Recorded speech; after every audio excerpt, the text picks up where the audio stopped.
3 straight city titles, but due to poor grades, he was ineligible for college. Even after a year of prep school, his grades still weren't good enough, so he decided to turn pro, becoming the first player to be drafted out of high school, as he was selected by his hometown Pistons in 1962.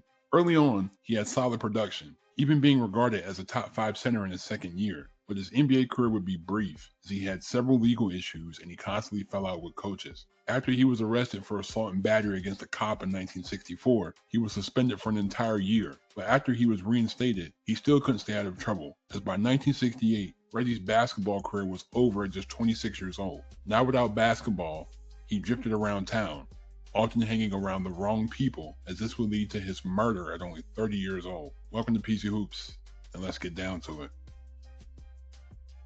Very dark. Very dark. Reggie was born on May 4th, 1942, to a 17-year-old Lily Mae Thomas, but since she wasn't married, her parents forced her to put him up for adoption, where he would be taken in by the Harding family.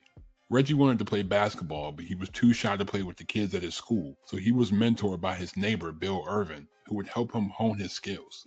By the time Reggie got to Eastern High School in 1958, he was 7 feet tall, the first player of his size in Michigan, as he was a great rebounder. He led his team to 3 straight city championships, as by the time he was a junior, he was considered the greatest high school player ever produced in Detroit's public school league. But off the court, Reggie was already getting into trouble, as he used his size to bully the smaller kids, and he already had several run-ins with the law already. But his most egregious offense happened in 1960, when he met Florence Ballard, a member of the Supremes. He offered her a ride home from a dance, but instead of taking her to her house, he sexually assaulted her at knife point. Since she was 15 at the time, Reggie was charged with statutory rape, but he would say that the sex was consensual, and he was acquitted of the charges. This incident would drive Florence into alcoholism and depression that led to her early death in 1976. Although Reggie was a star on the basketball court, his grades were bad, as even though his playing eligibility was over in March 1961, he wasn't expected to graduate until January 1962.